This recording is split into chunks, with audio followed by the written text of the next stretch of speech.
এই যে আজকের দিনটা কি আসবে কখনো ভেবেছিলেন? আজকের দিনটা আসবে কখনো ভেবেছিলেন? এবং মানুষ পৃথিবী যে পরিবর্তনশীল, কখন কি হয় বলা যায় না। মানুষের রায়কেই মেনে নিতে হবে। দুবরাজপুর পৌর এলাকায় খাতা খুলেছে মঙ্গলবার। খাতা খুলেছে বলতে কোন খাতার কথা বলা হচ্ছে তা হয়তো অনেকেই বুঝতে পারছেন, আবার অনেকেই বুঝতে পারছেন না। আসলে পুরনো মামলায় নতুন করে অভিযোগের পরিপ্রেক্ষিতে মঙ্গলবার রাতে গ্রেপ্তার হন দুবরাজপুর পৌরসভার 2 নম্বর ওয়ার্ডের তৃণমূল কাউন্সিলর বুলটি চক্রবর্তীর স্বামী তথা তৃণমূল নেতা কল্যাণ চক্রবর্তী এবং তার দেওর রাজা চক্রবর্তী। 2022 সালের পৌরসভা নির্বাচনের দিন বিজেপির পোলিং এজেন্ট চন্দ্রশেখর গুপ্তকে মারধরের ঘটনায় নতুন করে অভিযোগ দায়ের হয় এবং তাদের দুজনকে গ্রেপ্তার করা হয়। আজ তাদের দুজনকে দুবরাজপুর আদালতে তোলা হলে 14 দিনের জেল হেফাজতের নির্দেশ দেন বিচারক। যখন 2 নম্বর ওয়ার্ডে তৃণমূল কাউন্সিলরের স্বামী ও দেওর পুরনো মারধরের ঘটনায় জেলযাত্রা করেছেন, ঠিক তখনই দুবরাজপুরের পৌরসভার chairman Piyush Pandey, vice chairman Mirza Shaukat Ali সহ 9 জন তৃণমূল কাউন্সিলর সিউড়ির এসডিও অফিসে এসে পদত্যাগ করলেন।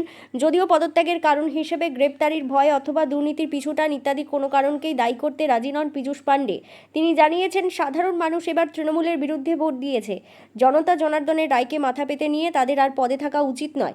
এরই পরিপ্রেক্ষিতে তারা এমন সিদ্ধান্ত নিয়েছেন। পাশাপাশি তিনি এটাও দাবি করেছেন, 4 মে ভোটের রেজাল্ট বেরোনোর পরই তারা এমন সিদ্ধান্ত নিয়েছিলেন। আমরা দেখি যে জনগণের রায় তৃণমূল কংগ্রেসের পক্ষে নয়। আমরা তৃণমূল কংগ্রেসের প্রতিনিধিত্ব করছিলাম, তাই বিগত যে নির্বাচন গেল বিধানসভা, সেই নির্বাচনে মানুষ তৃণমূলের বিপক্ষে রায় দিয়েছে। তাই আমরা মনস্থির করেছি যে এখন আর আমাদের থাকা উচিত নয়।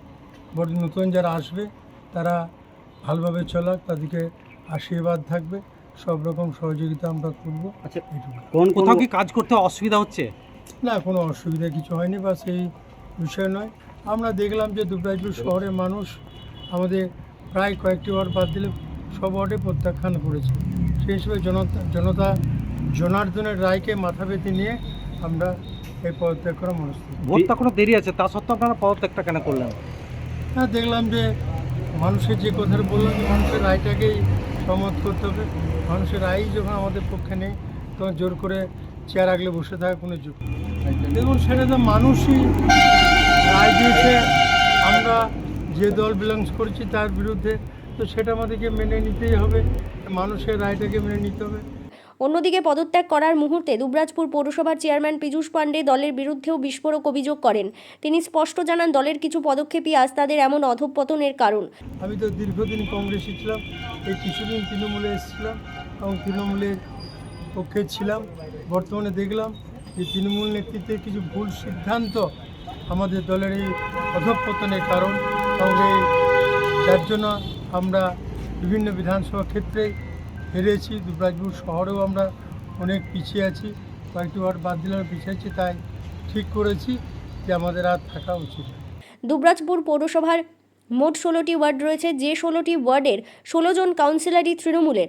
আগেই সাগরকুণ্ডু সহ 3 জন ইস্তফা দিয়েছেন। আজ বুধবার ইস্তফা দিলেন 9 জন। বাকি 4 জন বাইরে থাকার কারণে ইস্তফা দেননি বলে জানা যাচ্ছে। তারাও ফিরে এসে ইস্তফা দিয়ে দেবেন, অর্থাৎ দুবরাজপুর পুর বোর্ড ভেঙে গেল আজ থেকেই। আমরা আজকে দুবরাজপুর পৌরসভার 16 জন কাউন্সিলের মধ্যে এখন 9 জন পদত্যাগ করছি, এবং কয়েকজন বাইরে আছে, তারা আগামী সোমবারের মধ্যে সকলেই পুরো 16 জনই পদত্যাগ করে নেবে। এটা দুর্নীতির অভিযোগের কারণে নয়, কেননা আমরা নির্বাচনের যে রেজাল্ট দেখলাম, তাতে দেখলাম আমার শহরে কয়েকটি ওয়ার্ড বাদ দিয়ে প্রায় ওয়ার্ডে ভারতীয় জনতা পার্টি এগিয়ে আছে, অর্থাৎ জয়লাভ করছে।